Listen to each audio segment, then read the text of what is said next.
유쾌한 아침의 시작. 기분 좋은 하루의 첫 단추. 생방송 전국시대문 활짝 열렸습니다. 네, 참 우리는 생각해보면요. 그 봄철의 아픈 역사들을 많이 겪었던 게 아닌가 싶습니다. 또 오늘은 중요한 날이죠. 바로 제38주년 5.18 민주화운동 기념일입니다. 네, 벌써 이 38년이라는 시간이 지났는데요. 어떻게 보면 아직까지 5.18에 대한 진실은 규명되지 않았고요. 또 가해자 또한 처벌받지 못했습니다. 여전히 슬픔 속에서 사는 많은 피해자들이 있는데요. 그분들의 마음을 먼저 위로해드려야 될 것 같습니다. 네, 5월이 되면서 요즘 한창 5.18 민주항쟁에 대한 이야기들 그리고 사람들의 이야기 많이 언론에 나오고 있는데요. 대표적인 분들이 바로 희생자 가족분들이 아닐까 싶습니다. 희생자 가족분들 중에서는 아직까지 38년이 지나도록 아직까지 찾지 못하면서 행방불명자로 남았고요. 한 맺힌 삶을 계속 살고 있는 가족들의 이야기가 참 우리들의 마음을 아프게 했습니다. 어떤 말이나 행동이 그분들에게 위로가 될 수 있을까 싶은 생각이 들지만 정말 중요한 것 진실 규명일 것 같습니다. 네, 진실 규명하니까요. 우리 지역에도 아직 밝혀지지 않은 가슴 아픈 역사가 있죠. 바로 네. 여순 사건입니다. 여전히 수많은 분들이 진실 규명하기 위해 싸우고 있는데요. 우리가 또 더욱더 관심을 갖고 희망을 좀 가져봐야 될 것 같습니다. 네, 가장 중요한 건 우리들의 관심일 것 같습니다. 오늘 하루 5.18 민주화운동으로 희생됐던 많은 분들 기리면서 그리고 마음 아파하면서 고마워하면서 오늘 하루 보내셨으면 좋겠습니다. 자, 생방송 전국시대의 분위기를 바꿔서요. 오늘 힘차게 출발해 보겠습니다. 박효나 아나운서는 최근 시장, 장터에 다녀온 적이 있으세요? 저는 사실 장에 가는 걸 굉장히 좋아하는데요. 네. 여행을 가도 저는 최근에 여행을 가서 그 지역의 장터를 먼저 둘러보게 되더라고요. 그렇군요. 가면 그 지역에서 나는 이 맛있는 식재료도 볼 수 있고요. 또 정겨운 우리 시장 상인분들의 그런 말투와 그런 속에서 아, 이게 바로 사람 사는 맛이구나 이런 걸 느끼게 되더라고요. 그렇죠. 그런데 요즘 보면요. 이렇게 아주머니들이 장을 보는 것뿐만 아니라 저처럼 젊은 분들도 이 장터에 가서 옛 정을 느끼기 위해 일부러 찾아간다고 합니다. 그렇죠. 그래서 준비해봤습니다. 우리 지역 광양에도요. 아주 오랜 전통을 자랑하는 5.1장이 있다고 하거든요. 화면으로 준비해봤습니다. 자연스럽게 상인들이 이렇게 이어받고 그래가지고 지금 상당히 역사가 깊습니다. 한 500여 년 정도 거슬러 올라갑니다. 예. 자, 그러니까 이것으로 말씀드릴 것 같으면 오랜 전통을 자랑하는 유서 깊은 5.1장. 섬진강 자락에 걸려있어 경상도 사람, 전라도 사람, 제각각 보따리 들고 푸짐한 정을 주고받는 장터입니다. 오늘 밥상은 또 뭘 차릴까 고민이세요? 그렇다면 여길 찾으세요. 건강한 먹거리와 인심 가득한 광양 옥곡장입니다. 이른 새벽부터 시작되는 농촌의 아침.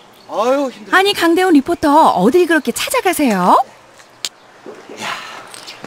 드디어 박봉님 어머니 집에 왔습니다. 박봉님. 자, 어머니! 안녕하세요! 아이고, 준비 다 하셨어? 응. 아이고, 세상에 몇 시부터 이렇게 쌌대? 자, 그러면 일단 엄마 요걸 나가 짊어 메고. 오늘 팔 거이 뭐요? 양도. 앵두. 요걸. 수십 년 바지런히 옥곡장 드나드셨을 박봉님 여사님. 오늘도 새벽밥 챙겨 드시고 보따리 싸서 집을 나섭니다. 몇 시에 버스가 와, 엄마? 40분에 올라게. 얼른 가고 싶어. 얼른 가야 되겠네. 오늘 갖고 나가는 짐보따리 안엔 뭐가 들었을까요? 못 가는데 또 앵두. 앵두나무 우물가에. 동네 총각 바람 났네. 그렇지. 주위에선 이제 연세도 있으니 쉬시라고 말리지만 사람 구경하는 맛에 어김없이 장을 나선다는 박봉님 할머니. 자식들 부담 덜 가도록 벌 수 있을 때 한 입이라도 더 벌고 싶은 게 부모 마음이죠. 요거 갖고 간 거 오늘 다 팔면 얼마나 돼요, 엄마? 다 팔아주려고? 다 팔아야지. 이거 나가 엄마. 아따, 진짜로 다 팔아주려고라? 그러면 따봉이제. 오라는 버스는 안 오고 시간은 속절없이 가는 아침. 간양이라. 40분 뒤 버스가 나. 이래갖고는 오늘 아침에 장은 아침장이요. 그렇게 평상시 엄마 택시 타고 다니신다면서. 택시 타고. 택시를 부릅시다. 택시를. 박봉님 할매다. 박봉님 할머니요. 얼른 좀 와주십시오. 우리가 버스를 놓치갖고 빨리 가야 돼요, 장을. 용곡에 박봉님 할머니 집인데요. 저기 버스가 지금 오네요. 버스를 타신다 그래요. 취소 버스입니다. 죄송합니다. 버스 수도. 박봉님 할머니 집에서 옥곡장까지 무려 30분 거리. 그동안 장이 설 때마다 이 무거운 짐들을 홀로 나르셨을 텐데요. 시골 인심이 좋은 건 만나는 사람 다 아는 얼굴. 오늘따라 버스도 10,000원이지만 정겨운 안부가 오고 갑니다. 이거 다니다고 그래. 드디어 옥곡장에 도착했습니다. 500년 전통을 자랑하는 우리네 삶이 깃든 옥곡장. 이렇게 멀고 먼다까지 가는 버스 처음 타보네. 자, 이제 엄마 자리가 여기지. 이제 피해야지. 수려한 백운산과 풍성한 섬진강이 두르는 기름진 땅 광양. 그만큼이나 장사거리도 푸짐한데요. 근데 여름 때 한마디 해야 돼. 아이고 얼굴도 이쁜 놈이 모양도 이쁘게 해네. 응? 엄마 이걸 얼마 받아? 4만 원 줘. 4만 원? 응. 한 봉지에 4만 원? 응. 4,000원이 아니고 4만 원. 4만 원? 진짜? 매년 딱 요맘때만 맛볼 수 있는 도시인들에겐 귀하디 귀한 탱글탱글 싱싱한 앵두. 팔기 전엔 우선 맛부터 확인하네요. 달아. 달아서. 아니 달아. 소주 많지. 우리의 강대훈 리포터, 이제부터 본격적으로 장사를 시작해 보는데요. 생각처럼 쉽지 않을 텐데 잘할 수 있을까요? 여기까지는 나가 팔게. 그래. 파주고 여기부터는 엄마가 팔아. 마수 좀 해줘 마수. 마수. 요거 4만 원만 받을게. 드디어 오늘의 마수거리 성공. 그래도 강대훈 씨 인자부터가 시작인 거 알제라잉? 줄게. 아, 당신 말고. 아구야 뭘 그리 서로 준다고 그래요? 보는 사람 다 훈훈하게. 옥곡장에도 상인회에서 정한 자릿세가 있습니다. 그렇다면 옥곡장 자릿세 얼마? 놀라지 마시오잉. 무려 300원. 5,000원, 물론 5,000원만 하나 줘. 그게 아는 체제 그게 아니라니까. 서로 돕고 살아야지. 5,000원. 아, 5,000원 더 그렇지. 줘야 500 좋아. 5,000원, 5,000원. 그렇죠. 몸에 좋다마다요. 2개만. 아니 그런데 우리 할머니 석고쟁이에서 나온 배춧잎이 도대체 몇 장이래? 강대훈 리포터 오늘 많이 팔아서 우리 박봉님 할머니 주머니에 돈 가득 채워주시오잉.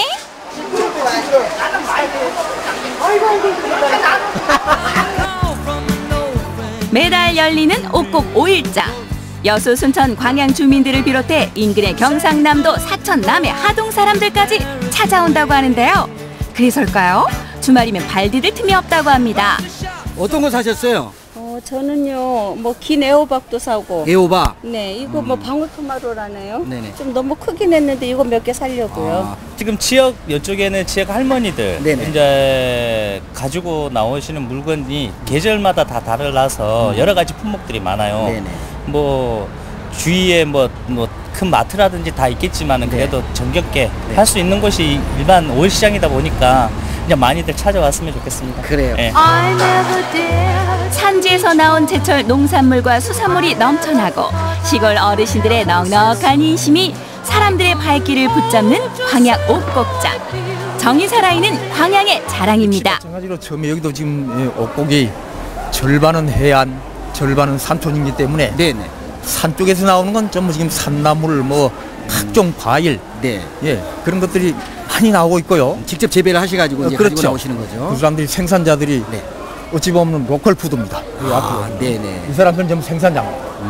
자 이제 소불하고 또 고구마 때 벗겨놓은 거, 그 다음에 이제 무말랭이, 그리고 이제 콩, 요것만 팔면 오늘 이제 심화이네. 잘해버렸네 엄마. 고생하고 말려가지고 이리 가져온 거 그 노고에 비하면은 싼데 사람들이 그걸 잘 몰라. 아, 그래도 다 사갔어. 다 사갔어. 기양지사 장에 오셔가지고 팔려고 한 거 다 팔고 가시면 좋아, 그죠? 기분이 어째 엄마? 아이, 괜찮아. 기분 좋으면 우리 만세 한 번 해주세요. 고사리 다 빨았으니까 만세! 한 번 더 만세! 말 그대로 보배로운 땅이라는 이름을 가진 옥곡. 요즘은 고향에 대한 정겨움을 찾아 젊은 사람들의 발길도 늘고 있다고 하는데요. 푸근한 시골 인심이 그리우시다면 없는 것 빼고 다 있는 광양 옥곡장에 마실 한번 나오시는 건 어떨까요? 우리 할머님 집에서 나오실 때 그 진보다리 보셨어요? 어마어마한데요. 네. 그런데 스태프들한테 제가 이제 나중에 이야기 들어보니까 그날 그거 다 파셨다고 합니다. 다 파셨대요? 네. 요즘 뭐 시장 장사가 안 된다 말씀 많이 하시더니 다 파셨다고 하니까 다행인데 쭉 다 파셨으면 좋겠어요. 그러니까요. 네. 이 노래 있잖아요. 경상도와 전라도를 가로지르는, 전 이게 화개장터만 있는 줄 알았는데 네. 우리 광양의 옥곡장도 뭐 하동의 남해 사람들까지 한데 온다고 하니까 참 좋은 것 같습니다. 맞습니다. 또 옥곡장이 좋았던 게요. 보통 시장에서 물건을 떼다가 이제 파는 게 아니라 본인들이 직접 기른 농작물을 파는 거라고 하니까 진짜 로컬 푸드라는 말이 제대로 어울리는 곳이 옥곡장인 것 같아요. 그렇군요. 또 광양은 일조량도 많아서 토지가 좀 비옥하잖아요. 네. 거기에다가 이 사시사철 특산품들도 많죠. 뭐 봄에는 고로쇠 있고요. 여름에는 또 매실 있고 가을에는 뭐 밤, 단감, 전어 등등 정말 풍족한 땅입니다. 네. 자, 우리 지역이니까 가깝죠. 광양 끝자리 4일과 9일에 열린다고 하니까요. 우리 할머니들의 푸근한 인심도 듬뿍 느껴보시기 바라겠습니다. 네, 이제 뭐 선거철이 다가오고 있습니다. 오는 6월 13일 제7회 전국 동시 지방선거가 열리는데요. 네. 자, 우리 지역을 대표하는 대표자를 뽑는 권한 누구한테 있다고 생각하시나요? 다 있죠. 뭐 투표권 갖고 있으면 다 있는데 만 19세 이상 우리나라 국민이 모두가 투표 가능합니다. 네, 그렇다면요. 머나먼 땅에서 결혼을 하기 위해 혹은 일을 하기 위해서 우리 지역에, 우리 나라에 온 분들은 어떻게 하게 될까요? 네. 지금 한번 확인해 보시죠. 제가 처음 올 때는 생각에 외국 사람에 투표할 수 없습니다. 그거 소리 들었어요. 그래서 한 번에 투표 안 해봤어요. When I first live here, I don't know that I can vote, so I didn't. 이주혜성도 과연 투표를 할 수 있을까?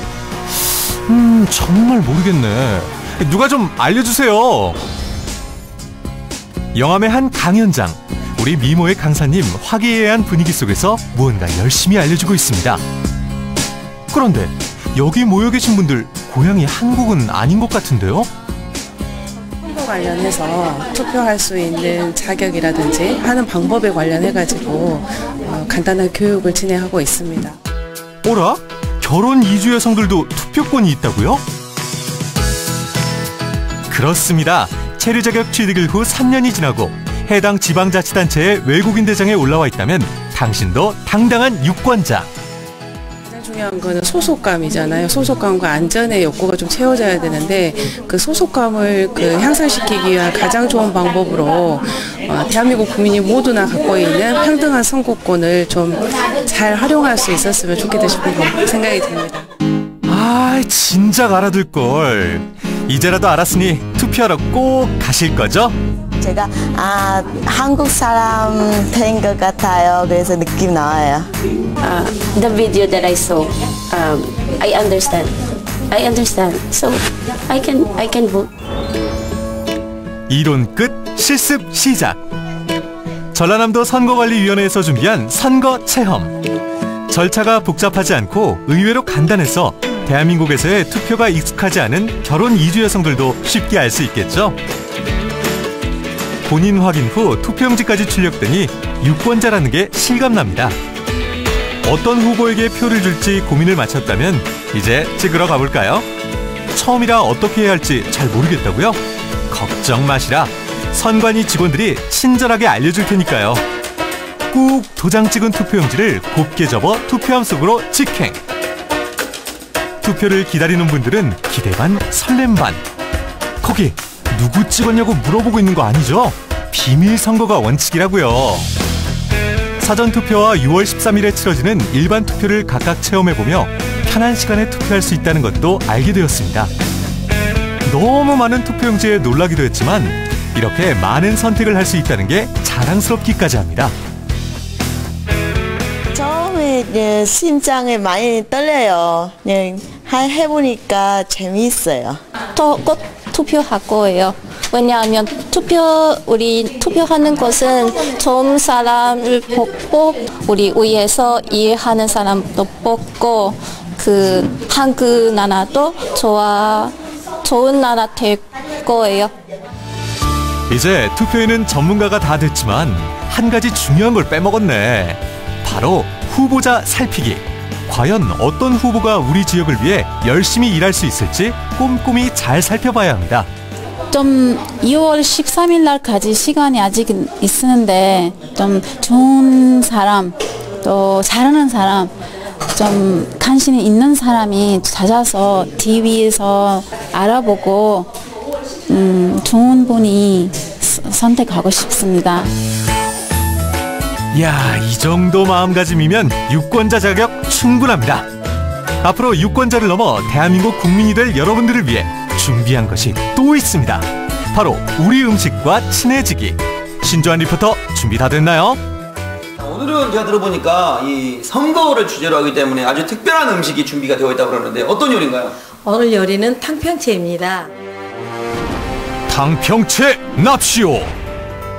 조선 영조시대 당파 대립을 최소화하고자 만들어진 음식으로 당파끼리 서로 싸우지 말라는 뜻이 담긴 궁중음식 되시겠다.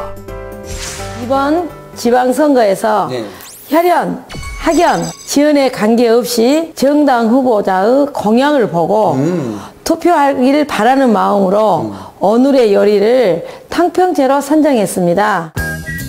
오늘 탕평채는 제7회 전국 동시 지방선거를 기념해 7가지 색상의 재료를 사용하여 그 의미를 더했습니다. 요리 전문가를 따라 한국의 맛을 직접 내보는 이주 여성들. 사실 이들은 자신들의 동네에 고향의 음식을 전파하는 문화 전달자 역할도 톡톡히 하고 있다네요. 마늘 다 넣어주시고 있다세요. 서로의 문화를 배척하지 않고 함께 바라보며 상생하는 게 우리나라의 희망. 앞으로 우리 지역을 이끌어갈 지도자들에게 꼭 필요한 덕목이기도 합니다. 드디어 7가지 색의 재료로 맛을 낸 탕평채가 완성되었습니다. 이야, 이거 화면으로만 봐야 하나요? 빨리 먹고 싶다. 탕평채가 세 분의 손길에서 완성이 됐습니다.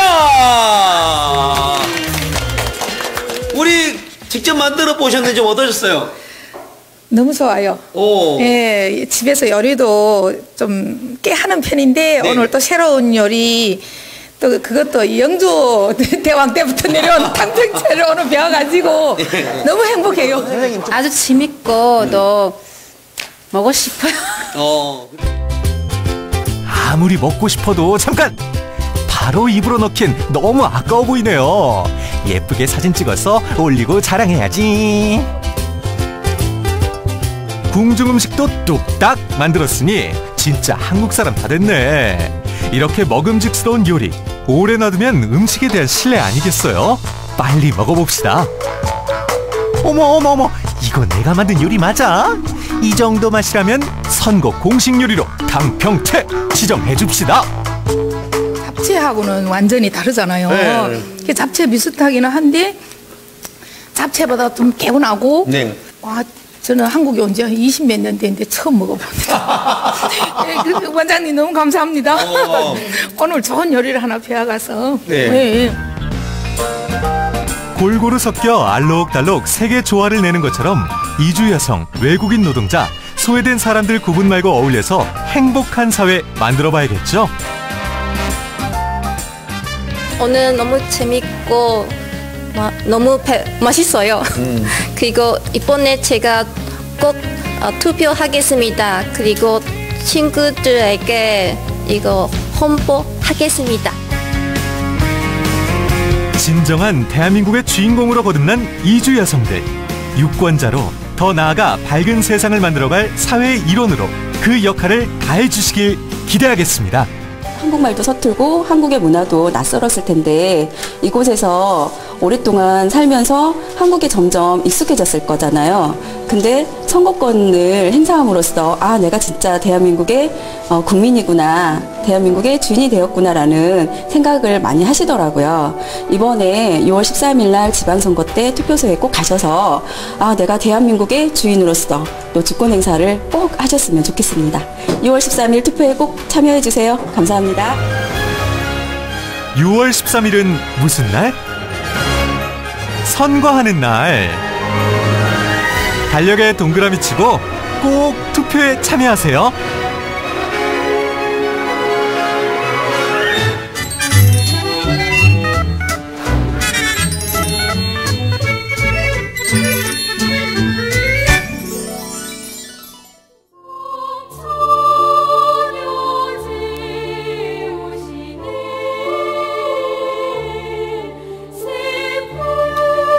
시각 8시 53분 지나고 있습니다.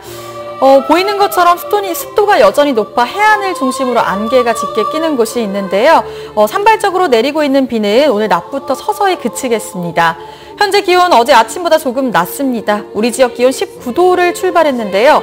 낮 기온도 어제보다 조금 내려가 활동하기는 한결 수월하겠습니다. 네, 비가 내려선지 공기는 깨끗합니다. 미세먼지는 좋은 상태를 유지하겠고요. 바다의 물결은 0.5에서 1.5m로 일겠습니다. 내일부터 시작되는 징검다리 연휴 대체로 맑겠는데요. 연휴 내내 낮 동안 다소 더운 날씨가 이어지지만 아침과 저녁에는 선선하겠습니다.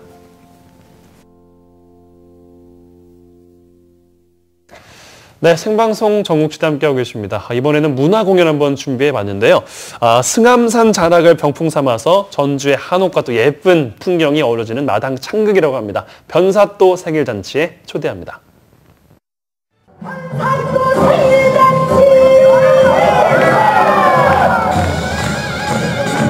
춘향을 황사의 옥새 큰칼 씌워 하옥하네. 왜 인간은 아무도 상종 못하도록 각별히 조심하라.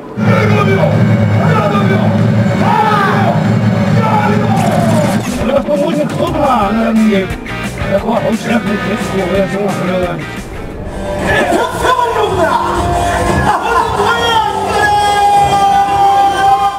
그래서 200% 하고 여러분 갈 때 땅에 주저앉아. 그리고 거북이 걸음으로 사선으로 가. 밤이 깊도록 꺼질 줄 모르는 연습장의 불빛. 그곳에서 막바지 연습에서 받은 배우들을 만날 수 있었는데요. 연습도 실전처럼 긴장감마저 감도는 순간입니다. 우리 다 같이 친구 프로젝트 한번 어떠하냐? 이번 작품은 판소리 춘향가 중에 변사또 생일잔치를 중심으로 작품을 만들었고요. 변사또의 어긋난 사랑 이야기, 또 변사또에 대한 새로운 해석을 작품에 녹여들었습니다. 그대 떠나가고 나 홀도 쓸쓸하네. 여인들이 돈과 명예에 움직인다고 말하지만 그건 소수일 뿐. 사람의 마음을 움직이는 것은 감동이지요. 춘향이는 내 생각할까? 음악, 안무, 스토리 이런 전체적인 것들이 젊어지고 또 일반 관객분들께 쉽게 다가갈 수 있도록 작품이 구성되어 있습니다. 상극은 지루하다는 편견은 그만! 신명을 더해주는 깜짝 풍물놀이를 랩과 춤 사위까지 엿보고 나니 실제 무대가 더욱 기대되는데요.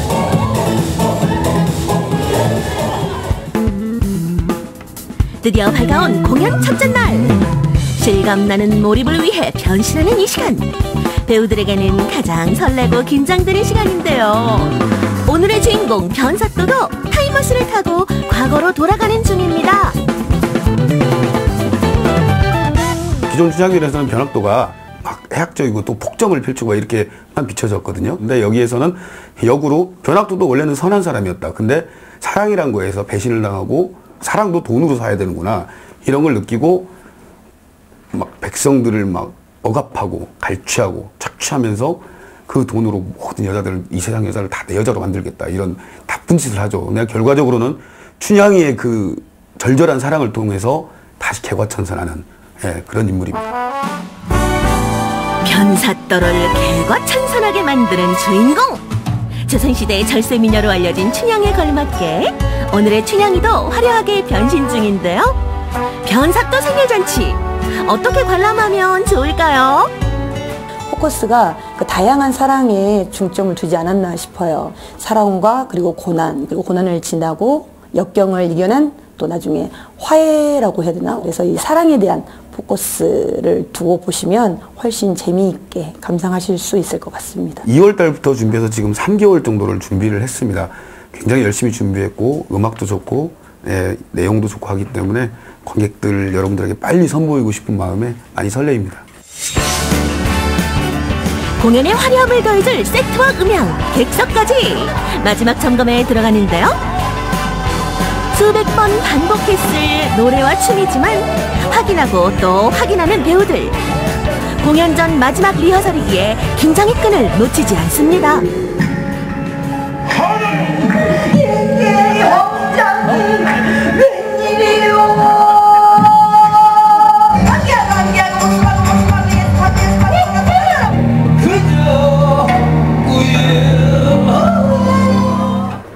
기존 춘향전에서 작품을 많이 비틀었습니다. 그래서 판소리의 선율을 기본으로 하되 또 남녀노소가 즐길 수 있도록 현대적인 음악 기법을 많이 도입을 했습니다. 배우들만 무대에서 하는 게 아닙니다.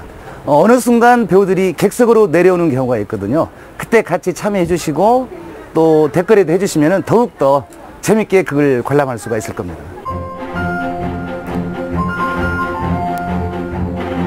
드디어 공연이 시작하나 했는데 이게 웬 잔치상인가 싶으시죠? 변사또 생일잔치도 식후경, 무대를 보기 전 잔치 음식까지 즐길 수 있는 색다른 공연입니다. 공연 보기 전에 이렇게 맛있는 식사를 할 수 있게 되어 있어서요. 일석이조인 것 같아요. 오늘 잔치상이잖아요. 거기에 국수까지 먹으니까 너무 좋고요. 저기 그 음식을 준비하시는 분들도 이쪽에 마을 분들인 것 같은데 거기에서도 정성껏 준비한 음식을 먹으니까 진짜 잔치 분위기인 것 같아요.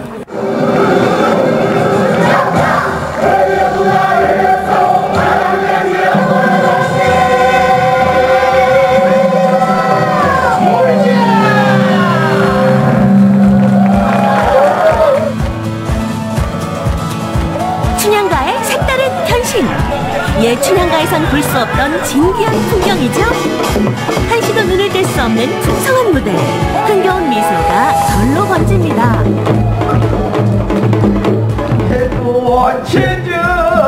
그리고 등장한 반가운 얼굴. 상극기의 히어로 왕기성 영창이 깜짝 소리 선물을 선사했습니다.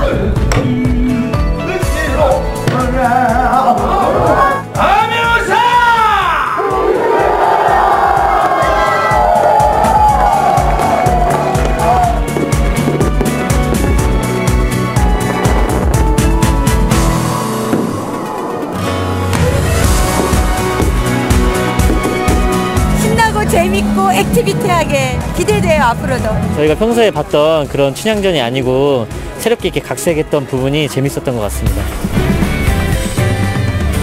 춘향가의 색다른 변신이 궁금하지 않으세요? 그렇다면 이번 주말 고즈넉한 한옥에서 펼쳐지는 흥겨운 소리 한마당, 마당 창극 변사또 생일잔치에서 힐링해보는 건 어떠세요? 변사또 생일잔치!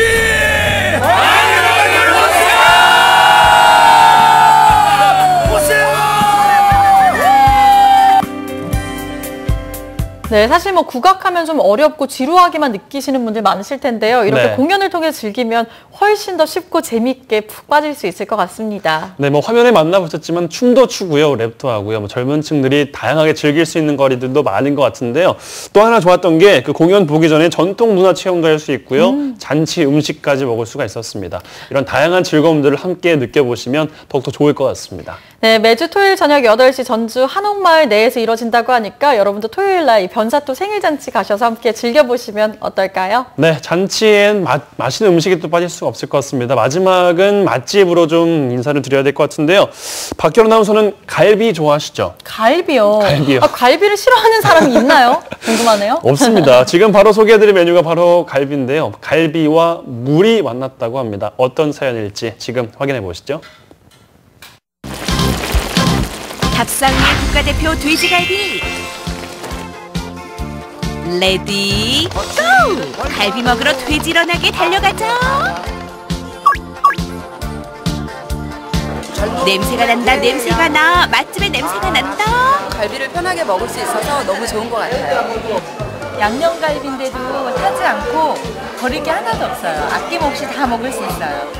사장님, 네, 물갈비 3인분 주십시오. 네, 알겠습니다. 갈비가 뭐예요? 숯불에 구워 먹는 게 아니고 졸여 먹는 거라고 하는데요. 졸여 먹는다고요? 당신이 알고 있던 갈비는 잊어라. 이젠 졸여 먹는 물갈비가 대세다? 아, 이거 공복에 시청 금지각. 고기를 졸여 먹으니 육즙을 꽉 잡을 수 있는데요. 촉촉함은 2배, 맛은 3배라는 거. 한 점 먹으면 절로 고개가 끄덕끄덕. 여러분은 진짜 빈속으로 보지 말 것을 권유드려요. 다른 갈비는 이렇게 불에 직접 구워 먹으니까 타는 거 이제 안 타게 하려고 정신없게 먹는데 여기는 이렇게 졸여서 느긋하게 차분하게 먹을 수 있으니까 가족들끼리 외식하기 아주 좋은 메뉴 같습니다. 이게 숯불에 구워 먹으면은 갈비는 양념 때문에 쉽게 타는데 이것은 졸여 먹으니까 버리는 거 하나 없이 진짜 맛있게 먹을 수 있는 것 같아요. 역시 갈비를 씹고 뜯고 맛보고 즐기고 우리 일반적으로 먹던 갈비 양념하고 조금 다르게 이국수 맛도 있고 졸여서 먹으니까 담백하고 더 입에서 살살 녹아요. 맛이 어때요? 저번에 맛있어. 즐거움다. 손님들 칭찬 자자한 물갈비 그 비법이 알고 싶다. 숯불에 고기를 구게 되면은 연기도 많이 나고 고기가 타면서 생기는 발암 물질을 저희가 또 흡입을 할 수도 있고 그래서 건강이 또 나빠질 수 있기 때문에 불판에 졸여가면서 먹게 되면은 더 담백하고 부드러운 육질을 느낄 수 있는 그런 맛이 나옵니다. 그래서 이렇게 새로운 갈비를 만들게 되었어요. 물갈비 맛의 비법 첫 번째, 좋은 고기. 네, 안녕하세요. 몇 박스예요? 오늘 총 6박스입니다. 저희 집에 들어오는 고기는 현재 나주 작업장에서 작업을 하고요. 국내산 최고급 돼지고기를 사용하고 있어요. 등급 판정서에 당당하게 찍힌 1등급. 기본이 탄탄해야 맛도 좋다는 걸 우리 모두 알잖아요. 자, 이제 갈비 양념을 만들어 볼까요? 배는 어디 거 쓰세요? 이 배는 나주배입니다. 나주배면 비싸지 않나요? 나주배는 당연히 비싸죠. 근데 나주배를 저희 형이 직접 유통을 하기 때문에 조금 저렴하게 가져다 쓸 수가 있습니다. 나주배는 살집이 많고 당도가 굉장히 우수합니다. 저희 갈비에 맞게 당도가 나와주기 때문에 나주배를 꼭 쓰고 있습니다. 사과, 양파, 무 등 갖은 재료를 간장을 넣은 물에 넣고 45분 정도 팔팔 끓여줍니다.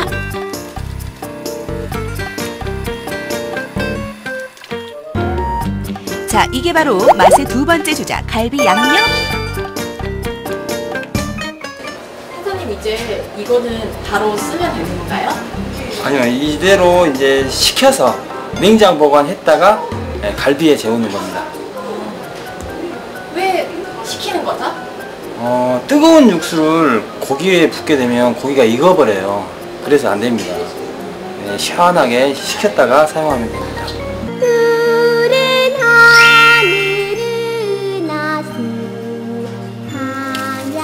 정성껏 끓인 양념에 갈비를 재우는데요.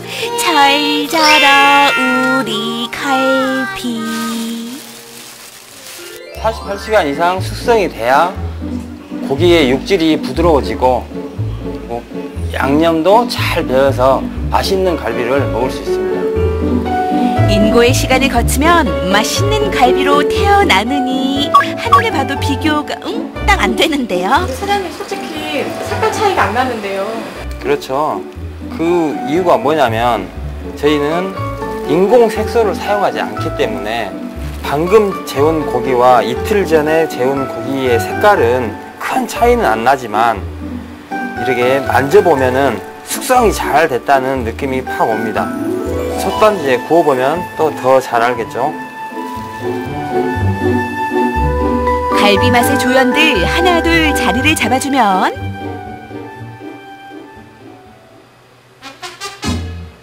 자, 이제 맛의 주연 등장하십니다. 설탕을 뿌려 먹어야 되게 맛있게 먹는 거죠. 딸기예요. 그것은 바로 토마토? 저희는 재웠던 소스를 아예 사용하지 않고 토마토를 선택을 했어요. 토마토를 고기에 같이 굽게 되면은 토마토의 과즙이 고기와 어우러져 더 맛을 냅니다. 토마토가 열을 가해줬을 때 몸에 흡수가 더 되고 몸에 좋다는 건 누구나 다 아시죠? 그래서 저희는 토마토를 고집하고 있고 인공 색소 대신 저희가 선택한 이 토마토에서 천연 색소 역할을 해주기 때문에 더 좋은 빛깔을 보면서 먹을 수 있습니다. 자극적이지 않은 달콤한 맛은 혼자 먹어도 맛있지만 좋은 사람과 같이 먹으면 더 맛있다는 거? 우리적으로 토마토가 눈에 보이니까 건강에도 좋고 기름기도 적고 너무 맛있어요. 아이고. 처음에 토마토를 보고 깜짝 놀래버렸는데 좋고 비싼 재료를 넣어서 갈비를 재웠다는 것에 깜짝 놀랐고 그래서 안심이 되고요. 갈비가 너무 부드럽고 달지 않아서 남자들 술안주에 딱이어라. 숯불에 구울 때는 연기도 나고 몸에 냄새도 배는데 손냄비에 끓이니까 계속 따뜻함을 유지할 수도 있고 자주 판을 바꿔야 되는 번거로움이 없어서 그게 너무 좋은 것 같아요. 솥단지는 재질이 주물이거든요. 이 주물은 가열하는 데는 시간이 오래 걸리지만 한번 가열되면은 굉장히 높은 고온에 고기를 구울 수 있고 그리고 오랫동안 열을 보관하게 됩니다. 그래서 손님들이 고기가 다 익은 상태에서도 오랫동안 따뜻하게 드실 수가 있는 거죠. 사장님 진짠가요? 저희 확인 들어갑니다. 이 집의 솥과 우리가 자주 사용하는 프라이팬을 비교해 보겠습니다. 고기는 고온에서 빨리 익혀야 맛있잖아요. 자, 이제 불을 동시에 껐습니다. 어떤 차이가 있을까요? 프라이팬은 4분이 지나자 35도로 떨어졌는데 솥은 7분이 걸렸습니다. 뜨아! 어떻게 먹어도 맛있는 갈비지만 이젠 끓여서 드세요. 인공적인 맛이 아니고 자연적인 부드러운 맛으로 고기 육질도 좋고 맛도 좋고 그래서 가족끼리 많이 오는 편입니다. 더 이상 굽지 마라. 이젠 끓여야 제맛이다. 맛과 건강을 담은 이색 물갈비 어떠세요? 네, 사실 갈비는 저는 숯불에만 구워 먹었는데 네. 이렇게 물을 넣어서 먹으니까 어떤 맛이 좀 궁금하기도 하고요. 그렇죠. 또 토마토 들어가는 거 보셨죠? 그러니까요. 토마토와 각종 채소가 올라가니까 그 육질이 정말 괜찮겠다 하면서도 저는 아직 못 먹어봐서 모르겠어요. 먹어봐야 될 것 같아요. 네, 많이 드셔보세요. 여러분도 직접 가셔서 꼭 한번 드셔보시고 그 맛 한번 느껴보셨으면 좋겠습니다. 네.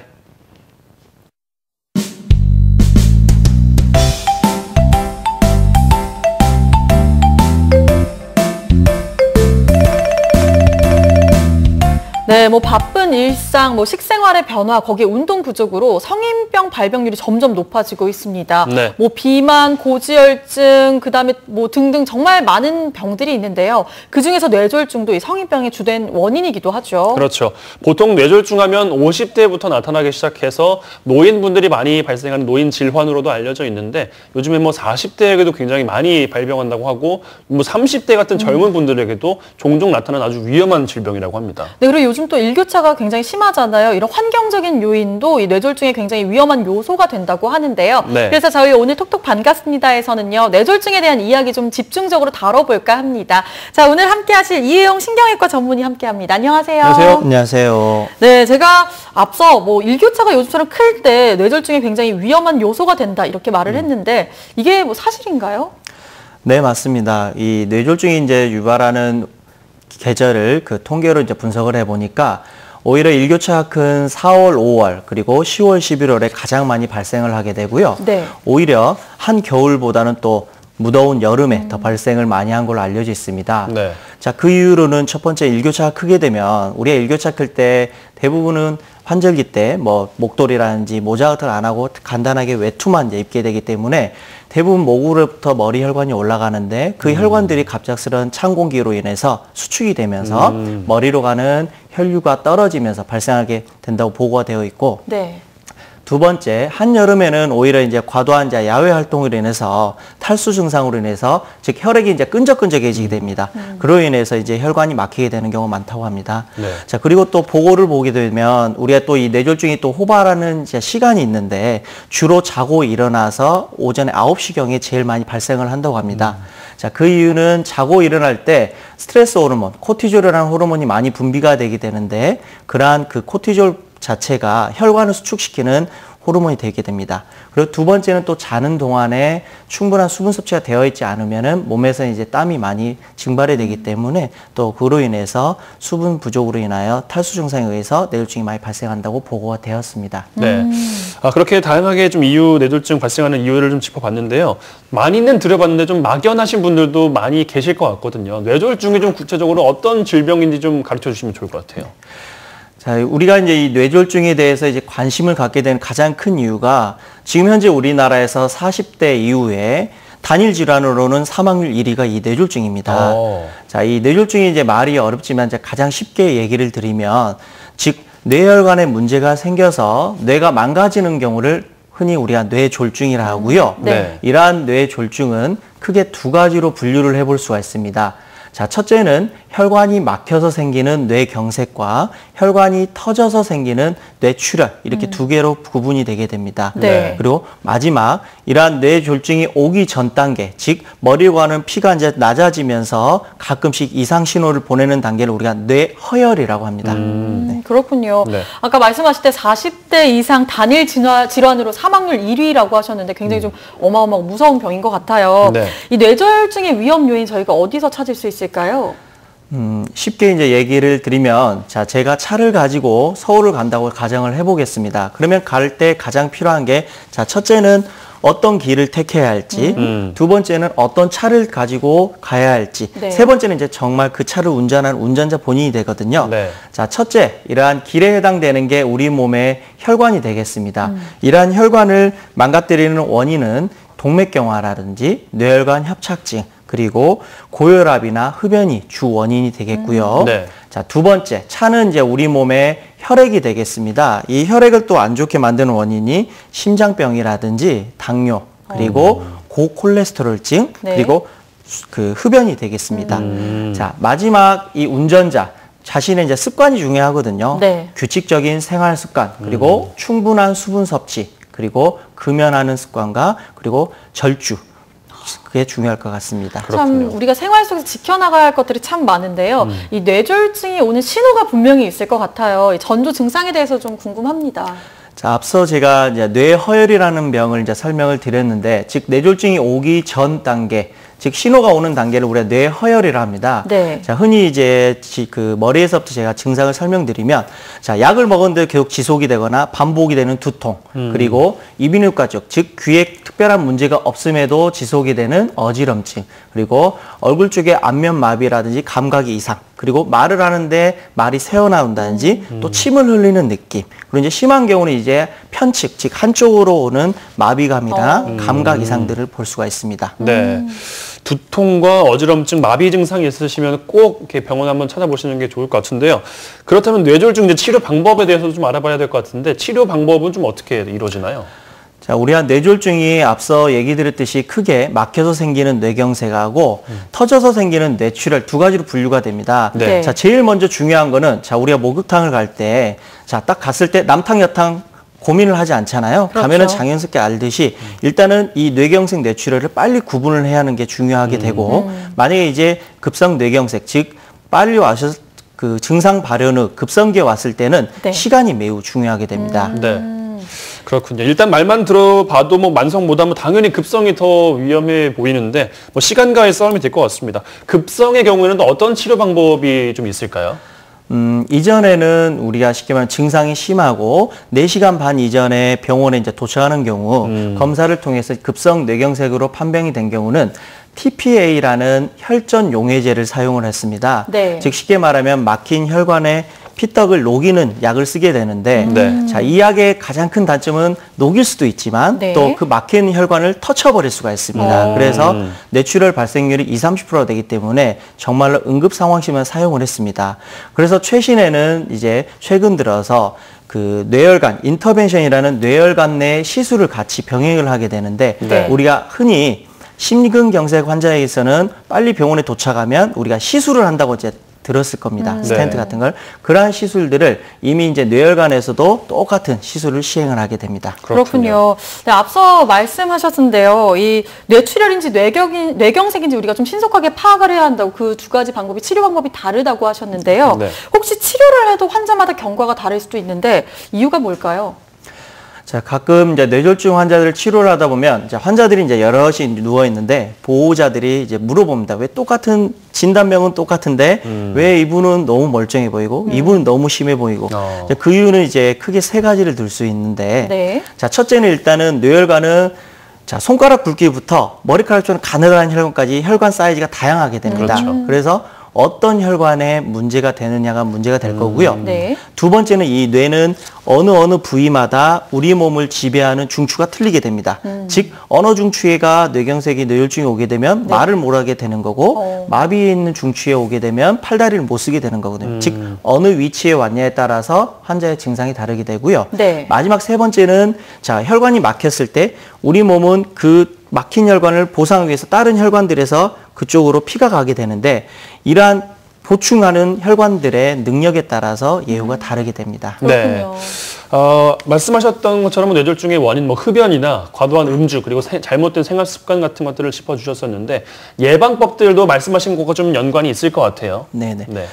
자, 아까 말했던 그러한 발생하는 시간하고 계절들을 살펴보면 우리가 예방을 쉽게 할 수 있습니다. 네. 자, 일단 계절별로 환절기에 많이 발생하기 때문에 일교차 클 때는 항상 목도리하고 모자를 쓰는 습관을 꼭 갖추셔야 될 것 같고요. 네. 겨울철, 특히나 이제 겨울철은 실내 활동이 많다 보니까 오히려 수분 증발이 많게 됩니다. 그래서 특히나 주무시기 전에 물 한 잔씩 드시는 습관을 하게 되면은 네. 충분히 뇌졸중을 많이 예방할 수 있게 됩니다. 네. 어떻게 보면은 말씀해 주신 게 굉장히 간단해요. 이제 일교차가 클 때는 이제 목도리나 이 스카프로 이제 우리의 이제 목이나 머리를 보호하는 게 더 좋고요. 또 자기 전에 물 한 잔 마시는 거. 이건 또 뇌졸중뿐만 아니라 우리 전체 다른 이 질환도 예방할 수 있는 방법 중 하나인 것 같은데 그런데 이런 예방법만으로도 모든 걸 다 피해갈 수는 없다고 생각하거든요. 네. 혹시 약으로도 치료가 가능한가요? 우리가 급성기가 이제 지나게 되면 이제 만성적으로 병을 예방을 해야 하기 때문에 이제 뇌졸중은 치료가 중요한 것보다는 다시 한번 오지 않게끔 막는 게 더 중요하거든요. 네. 그래서 흔히 우리가 자, 미꾸라지를 맨손으로 잡기 힘들잖아요. 네. 그렇죠. 쉽게 말하면 약물 치료라는 게 피를 부드럽게 만들고 피가 잘 가게 함으로써 더 막히는 걸 예방하는 즉 항혈소판제 같은 약물 치료를 꾸준히 하게 되는 겁니다. 네. 또 보면요, 연세가 많은 어르신들의 경우 복용하는 약이 굉장히 다양하고 많은데요. 네. 그래서 새로운 약은 함부로 먹어서는 안 된다 이런 말을 좀 들어봤어요. 뇌졸중 예방약 아무나 또 먹을 수 있는 건가요? 일단 약이라는 것은 말 그대로 치료가 필요한 경우에 사용을 하게 됩니다. 네. 이 뇌졸중 약의 가장 큰 단점 아까처럼 미꾸라지를 만드는데 그 미꾸라지가 강 밖으로 뛰쳐나갈 수가 있거든요. 네. 즉 제일 무서운 합병증이 부작용이 출혈입니다. 출혈. 그렇기 때문에 충분히 미리 뇌혈관에 문제가 있어서 즉 이 약을 먹음으로써 뇌졸중을 예방할 수 있는 그 얻는 이득이 약에 의해서 발생할 부작용보다 높을 때 저희가 그 약을 추천을 하게 됩니다. 그렇군요. 네, 오늘 뭐 전체적으로 뇌졸중에 대한 이야기 나눠봤는데요. 이게 참 누구에게나 쉽게 올 수 있기 때문에 더 무서운 질병이다 이런 생각이 들었습니다. 네, 삼선님께서 잠시 잠들기 전에 물 한 컵씩 마시는 거 굉장히 중요하다고 말씀하셨는데 오늘부터라도 꼭 한 번씩 실천해 보시기 바라겠습니다. 네, 오늘 유익한 말씀 고맙습니다. 지금까지 이혜용 신경외과 전문의와 함께했습니다. 고맙습니다. 네, 고맙습니다. 감사합니다. 끝으로 우리 동네 게시판 함께 하시죠. 광양시에서는 제12기 가족봉사단을 모집합니다. 광양시 관내 초등학교 3학년 이상의 자녀를 둔 3인 이상 가정이면 누구나 신청이 가능한데요. 월 1회 이상 부모와 자녀가 함께 참여해 봉사활동이 가능한 가정이어야 합니다.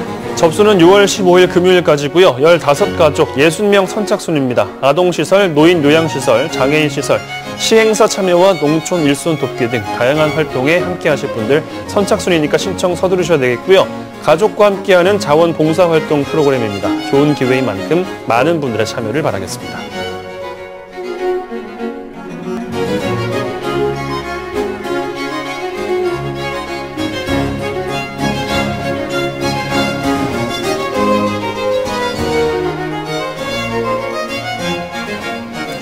춘천 기적의 도서관 오목 공간에서는 이번 달 5월부터 12월까지 매달 마지막 주 수요일 저녁 7시에 북토크를 진행합니다. 이야기 손님의 북토크, 독자들의 이야기 보따리, 차 나눔과 교류의 시간 순으로 프로그램이 이어지는데요. 책을 사랑하고 도서관에서 놀기 좋아하는 분들께 권해드리겠습니다. 관심 있는 분들 매달 마지막 주 수요일 저녁 7시 순천 기적의 도서관으로 책놀이 가시면 좋겠습니다.